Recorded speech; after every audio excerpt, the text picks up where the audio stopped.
Hello everyone, welcome to another episode of the Shivanshani company. दोस्तों, NSE IFSC लेके आ चुका है यूएस स्टॉक्स इंडिया के अंदर।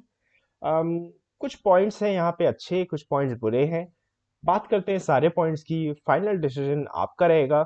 मेरा काम है आपको सारी इंफॉर्मेशन देना। बेसिकली है क्या एनएसई गिफ्ट सिटी, क्या है? सबसे पहले तो बेसिकली कुछ नहीं, एक एरिया है जहाँ पे एक एक्सचेंज, बहुत से एक्सचेंजेस की बिल्डिंग्स हैं।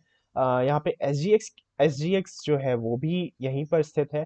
राइट, कहाँ गया? यहीं था। Yes yes. सो एसजीएक्स भी यहीं पर है। Right, we have NSC. Different difference क्या है हमारा जो एनएससी जिसको हम जानते हैं उससे? ये थोड़ा सा इंटरनेशनल एक्सचेंज है, थोड़ा सा ओरिएंटेड है उस दिशा में। एंड यहाँ पे आईएफएससी का भी एक्सचेंज है। Right. So the thing is, जो हमें समझना है वो क्या है कि basically it's a subsidiary of NSC. इसका मतलब जो सिक्योरिटी हमारे पास, जिन लॉज को एनएससी कंप्लाई करता है, वही लॉज ये भी फॉलो करेंगे। अम, उसी के साथ यहाँ पे सिक्योरिटी थोड़ी सी ज्यादा रहने वाली है हमारे साथ। जिस तरीके से हम देखते हैं कि एनएससी पे जब हम ट्रेडिंग करते हैं तो हमारा कभी ऐसा नहीं होता कि हमारा एक भी रुपए इधर का उधर हो जाए। राइट, जितनी कैलकुलेशन पॉइंट तक होती है वो सारी की सारी कैलकुलेशन एकदम एग्जैक्ट होती है। सब कुछ सही होता है और एक भरोसा रहता है कि नहीं, गवर्नमेंट बॉडी है जो कि देख रही है सब कुछ चीजें। प्रॉब्लम क्या है? एक प्रॉब्लम है जिसको इन्होंने सॉल्व किया है। ऑब्वियसली देखो, यूएस स्टॉक्स के अंदर किसी इंडियन को ट्रेडिंग करनी है तो अभी तक जो हमारे पास तरीके थे वो क्या थे? और जहाँ पे मैं ट्रेडिंग की बात कर रहा हूँ तो यहाँ पे सिर्फ ट्रेडिंग ही नहीं, इन्वेस्टमेंट भी आता है। ऑप्शंस जो हमारे पास थे वो यही थे कि या तो आप किसी फॉरेन ब्रोकर के साथ अकाउंट खुलवाओ। प्रॉब्लम, मिनिमम इन्वेस्टमेंट बहुत ज़्यादा रिक्वायर्ड होता था उन पे। और वो एक जो नॉर्मल पर्सन सिर्फ अपना पोर्टफोलियो डाइवर्सिफाई करना चाहता है, वो चाहता है कि भाई चलो ठीक है, 5-10% अपने पोर्टफोलियो का मैं यूएस स्टॉक्स के अंदर रखूं। वो पर्सन इतना ज्यादा इनिशियल इन्वेस्टमेंट वहां पे नहीं रख सकता। बात कर रहा हूँ ब्रोकर जैसे चार्ल्स श्वाब की। अगेन, अब दूसरा ऑप्शन आपके पास आता है कि चलो आप, जो कुछ डिस्काउंट ब्रोकर्स भी हैं, टीटीएम ट्रेड वगैरह, जिनके साथ आप ऑब्वियसली खुलवा सकते हो। They are foreign brokers. They allow Indians to open their accounts if you have a valid passport. But again, the problem is कि अगर आपको कोई प्रॉब्लम, कोई इशू आता है, you don't have any Indian to contact. Right, you don't have any Indian company that you can contact अगर आप foreign broker के साथ, specially a discount broker like TDM. Charles Schwab, they have offices. But okay, बात करते हैं दूसरे option की, जो कि आपके पास है कि आप इंडिया के ही ब्रोकर्स के साथ, जिन्होंने फॉरेन ब्रोकर से टाई अप किया हो, उन ब्रोकर्स के साथ अकाउंट खुलवा लो। राइट, ये सारे मेथड सही हैं, इन मेथड्स में कोई प्रॉब्लम नहीं है। इनफैक्ट एनएससी एफएससी भी जो कर रहा है, कुछ नया नहीं कर रहा है। बस एक गवर्नमेंट बॉडी है जो उस चीज को कर रही है, कर वही काम रहे।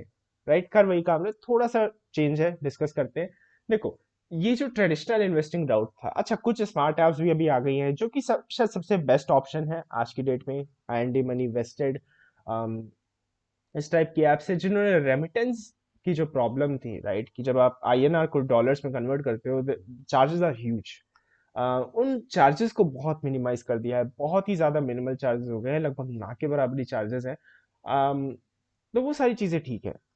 अब बात करते हैं इसकी, एनएससी आईएफएससी की। देखो, यहाँ पे सिर्फ 8 यूएस स्टॉक्स हैं अभी अभी। लिस्ट शायद 50 तक एक्सपैंड की जाएगी, तो वहां पे भी मैं अज्यूम यही करूंगा कि टॉप 50 स्टॉक्स आएंगे। हालांकि लिस्ट आ चुकी है जो स्टॉक्स ऐड होने वाले हैं इसमें। बट 50 तक ही लिमिटेड नहीं रखेंगे इसको। कुछ टाइम में ये बढ़ा देंगे, मुझे लगता है 500 स्टॉक्स तक भी ले जाएंगे एक सर्टेन पॉइंट ऑफ टाइम पे, जो कि ठीक है, we can wait. That is not a problem, it's a good initiative. At least they started something, right. But okay, अगर आप यहाँ पे हाउ टू ट्रेड में जाओगे तो आपको ये पता चलेगा। इसने बोला है कि सबसे पहले आपको एक अकाउंट ओपन करना है। अकाउंट किसके साथ ओपन करना है? उस ब्रोकर के साथ जो एनएससी आईएफएससी में रजिस्टर्ड है। इसमें एक लिस्ट है, मैं आपको लिस्ट दिखाता हूँ अभी। दूसरी चीज, आपको फंड्स ट्रांसफर करने हैं उस ब्रोकर को, और फिर आप ट्रेडिंग कर सकते हो जब उस ब्रोकर को फंड्स मिल चुके हो। प्रॉब्लम क्या है? प्रॉब्लम ये है कि ये जो इशू हो रहा है यहाँ पे, वो डिपॉजिटरी रिसीप्ट जैसा एक कॉन्सेप्ट है। नाम है एनएससी आईएफएससी रिसीप्ट्स। और बेसिकली क्या है कि वो आप जो बाई कर रहे हो वो एक रियल शेयर नहीं होगा उस कंपनी का। वो क्या होगा, आपको एक फाइनेंशियल इंस्टीट्यूशन ने एक डीआर इशू कर दिया, ठीक है। उस फाइनेंशियल इंस्टीट्यूशन ने ये कहा कि ठीक है, ये डीआर उस शेयर के ही बराबर है, आप इस डीआर को ट्रेड करो, आप इस डीआर को बाई करो, सेल करो, और ये भी उसी तरीके से मूव करेगा जैसे वो शेयर मूव करेगा। काइंड ऑफ लाइक जो शेयर है, जो एक्चुअल स्टॉक है, वो उसका अंडरलाइंग हो गया उस डीआर का, जिससे डीआर की वैल्यू रिलेट कर रही है। That is fine, that is good. Now एक प्रॉब्लम यहाँ पे जो मैं कह रहा था, क्या प्रॉब्लम सॉल्व इन्होंने की? प्रॉब्लम इन्होंने सॉल्व ये की कि जब आप यूएस में इन्वेस्ट करते हो, not only for Indians, even for United state residents, जब आप इन्वेस्ट करते हो, एक प्रॉब्लम ये आती है कि आपका जो स्टॉक है वो आपके नाम पे रजिस्टर्ड नहीं होता। जैसे इंडिया में क्या है कि जब हम स्टॉक बाय करते हैं हमारी डिपॉजिटरीज में, ठीक है, अम, दोनों ही में ये जो स्टॉक है वो हमारे नाम पे होता है, हमारे डीमैट अकाउंट में, राइट। सो हमारा जो ब्रोकर है वो चाह कर भी, उसकी अथॉरिटी नहीं है, वो चाह कर भी हमारे इस स्टॉक को एक्सेस नहीं कर सकता है। जब भी उसे एक्सेस करना है, he needs a power of attorney, and he needs OTP और वट एवर जो भी आपके फोन में आता रहता होगा जब भी आप लाइक मार्जिन डालते हो, प्लेज करते हो अपने शेयर्स को, वगैरह वगैरह। वहां पर ऐसा नहीं है, ठीक है, वहां पर ऐसा नहीं है। आपके सारे के सारे स्टॉक्स इन यूएस आपके ब्रोकर के पास ही रहते हैं, right. Which is strange concept, because यहाँ पे स्कैम हो सकता है। जनरली जब आप किसी रेप्यूटेड इंस्टीट्यूशन के साथ ट्रेड कर रहे हो, जैसे मुझे लगता है IND money is tied with drive wealth, it's a very big name in US, तब चांसेस थोड़े से कम रहते हैं कि कोई रिस्क हो आपको। बट अगेन रिस्क तो रहता ही है, स्पेशली जब आप इन्वेस्टर हो। अगर मैं मान लो मेरी एज 20 ईयर्स है, मैं सोच रहा हूँ कि रिटायरमेंट तक मैं इन्वेस्ट कर रहा हूँ, I am thinking about 40 years, and कोई नहीं बता सकता कि 40 ईयर्स के बाद ड्राइव वेल्थ रहेगा या नहीं रहेगा, right, because things change very quickly, specially in the financial industry, right. तो एक प्रॉब्लम जो यहाँ पे इन्होंने सॉल्व की वो ये है कि जब ये जो डीआरस हैं, जब आप इनको खरीदते हो तो ये आपके नाम पे ही रजिस्टर होती है, right. Much like, pretty much like जो एनएससी में होता है, एकदम वैसा ही एक्सपीरियंस रहता है। कपल ऑफ पॉइंट्स जो कि मुझे थोड़े से प्रॉब्लमैटिक लग रहे हैं वो ये है कि जब इंडिया में, देखो ज्यादातर लोग इंडिया में स्टॉक्स में इन्वेस्ट करते नहीं, राइट। क्या करते हैं, वो क्रिप्टो में इन्वेस्ट करते हैं, they are Gen Zs, right, which is okay. But stocks में इन्वेस्टमेंट इंडियंस का बहुत ज्यादा नहीं है। अब इसमें हम सोचे कि ऐसा क्या प्रपोर्शन रहेगा जिनका इन्वेस्टमेंट जो सोचेंगे कि चलो यूएस स्टॉक्स में चला जाए, चलो एनएससी या एफएससी से ही अकाउंट खोला जाए, राइट। क्योंकि देखो यूएस स्टॉक्स में भी मान लो कितना, 6 से 8% लोग इन्वेस्ट कर रहे हैं इन इंडियन स्टॉक्स। उनमें से शायद 1-2% ऐसे होंगे जो सोचेंगे चलो ठीक है पोर्टफोलियो डाइवर्सिफाई किया जाए। अब उस 1-2% में लोग बट जाएंगे, राइट। ये जितने भी मैंने मेथड्स बोले, कोई आईएनडी मनी से करेगा, कोई वेस्टेड से करेगा, कोई एचडीएफसी से, जो एचडीएफसी का स्टॉकल से टाई अप है उसके थ्रू भी कर सकता है, अ लॉट ऑफ ऑप्शंस। फिर कुछ लोग होंगे जो एनएससी या एफएससी के थ्रू कर सकते हैं इन्वेस्टमेंट। तो प्रॉब्लम क्या है, प्रॉब्लम यह है कि जब आपके पास मार्केट पार्टिसिपेंट्स कम है, तो क्या इसका मतलब ये नहीं है कि आपके जो डीआरस होंगे वो लिक्विड होंगे, या फिर कुछ बड़े ही प्लेयर्स होंगे जो कि इन डीआरस को कंट्रोल कर रहे होंगे ज्यादातर।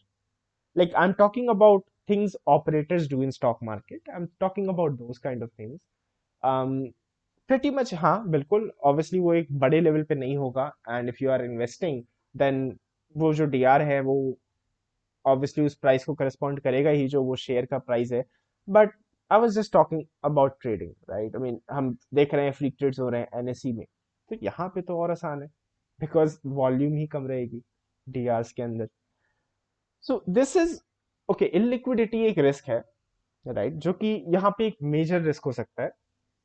But for the short term I think investment के लिए it's shouldn't be a risk.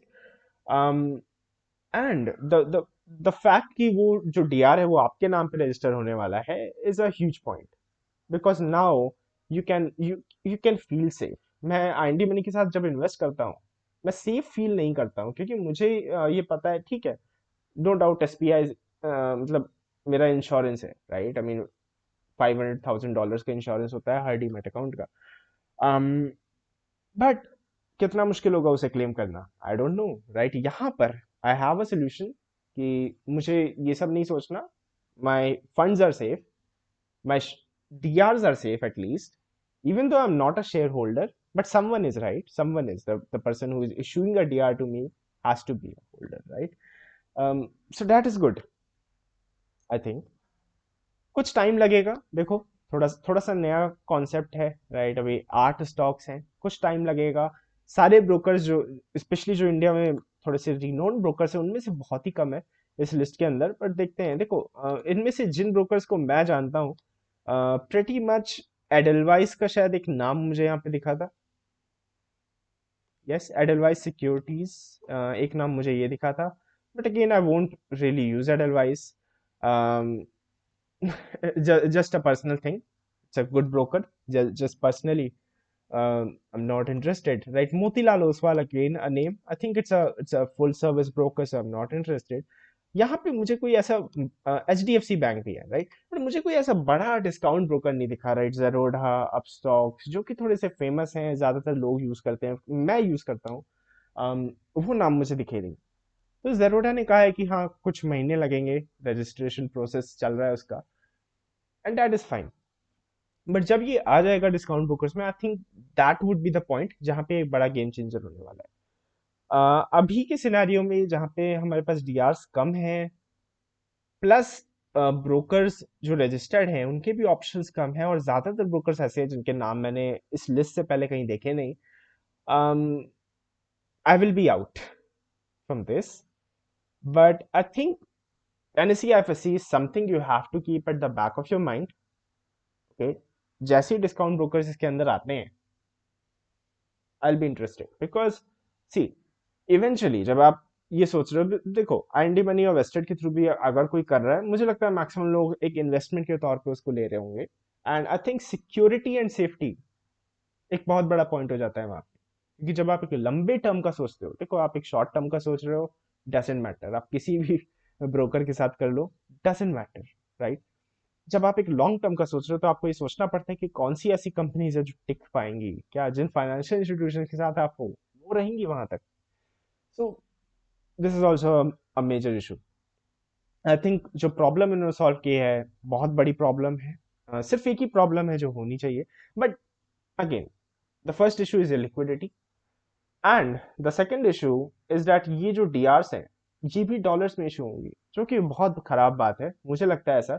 Because जब हम एडीआरस की बात करते हैं, Infosys, ICICI bank, Tata motors, इन कंपनीज के एडीआरस है, राइट? और ये जो एडीआरस है वो डॉलर्स में ट्रेड होते हैं, और जो अमेरिकन हैं, उन्हें कोई सेटलमेंट के थ्रू नहीं जाना पड़ता इन एडीआरस में ट्रेड करने के लिए। They can use their own bank accounts, उन्हें नहीं ये रेमिटेंस वगैरह का झंझट, मतलब उन्हें यूएस डॉलर्स को आईएनआर में कन्वर्ट करना नहीं देखना, फाइनेंशियल इंस्टीट्यूशन देखता है, right? I mean dividend pay हो रहा है अगर, तो आईएनआर में पे हो रहा है, जो इंस्टीट्यूशन है वो देख लेगा। तो उन्हें, मतलब, थोड़ा सा ये मेजर एडवांटेज होता है एक्चुअली, जब आप एक डीआर में को बाई कर रहे होते हो, सबसे बड़ा एडवांटेज ये होता है कि आपको रेमिटेंस वगैरह का इशू नहीं है। यहाँ पर वो चीज गई नहीं है, राइट? ये डॉलर्स में ही ट्रेड हो रहे हैं शेयर्स, तो ये चीज मुझे थोड़ी सी अजीब लगी। बिकॉज जब आप मतलब, इफ, आई मीन, एक होता है ना, एक इंडियन रुपी अपनी करेंसी है, राइट? एक आइडेंटिटी है इंडिया की भी। सो आई होप कि फ्यूचर में ये कोशिश करें कि लाइक इंडियन रुपीज में ही ले आए इन डीआरस को, but for now they are in dollars. So for now आपके जितने भी यहाँ पे ट्रांजेक्शन होंगे, सारे के सारे एलआरएस के अंदर आते हैं। सारे के सारों को फेमा का रेगुलेशंस फॉलो करना पड़ेगा, विच इज ओके, कहीं और भी करना पड़ेगा आपको। But the thing is, remittance charge क्या होगा वो देखने वाली बात है, because again, I am not expecting कि एनएससी या एफएससी वैसा रेमिटेंस हमें, मतलब उस टाइप का कॉस्ट प्रोवाइड करेगी स्टार्टिंग में, तो खासकर जो कि वेस्टेड और एंडी मनी अभी कर रहे हैं। तो अगर रेमिटेंस कॉस्ट थोड़ा सा हाई होता है, तो इट्स समथिंग कि जहाँ पे लोग स्प्लिट होंगे, और वो भी लिक्विडिटी घटाएगा, राइट? क्योंकि कुछ लोग होंगे, they would like to save costs, and thus they would go with these smart brokers, right? But अगर, देखो, एक आइडियल सिनेरियो ये होगा कि यहाँ पे स्टॉक्स सारे आ जाएं, या मतलब जितने हमारे पास अवेलेबल हैं नॉर्मली अदर प्लेटफॉर्म्स के थ्रू, कम से कम उतने आ जाएं, प्लस कॉस्ट बहुत कम किया जाए, या फिर आईएनआर में ही हो जाए सब कुछ, राइट? सब कुछ आईएनआर में हो जाए, फिर यूएस डॉलर का झंझट न रहे। अगर मैं इंडिया में ही काम कर रहा हूँ एक ऐसे इंस्टीट्यूशन के साथ जो इंडिया में ही है, तो फिर मैं क्यों यूएस डॉलर में दिस रेमिटेंस एंड ऑल का झंझट भी लेना चाहूँ, नहीं लेना चाहता. So this would be the ideal case, but let me know what do you think. I think ये एक बड़ा सोल्यूशन है, एक मेजर ब्रेक थ्रू है इस इंडस्ट्री का, बिकॉज ये एक प्रॉब्लम हमेशा से रही है, right. I mean broker can default and then it be like insurance claim करो, कैसे करोगे इंडिया में रह के, कैसे करोगे, right. It's very tough. But I think it's a major solution, and let me know what do you think. This is what I think about NSE IFSC. It's good and bad, and the bad points can be improved, right? But the good points are huge. So of course I would be using this at some point, but just not right now at its current stage. I would just देखूंगा liquidity वगैरह क्या है, right? Let it run for some time. See what is the liquidity. Don't jump in. That's your friend Dashamash Nigam.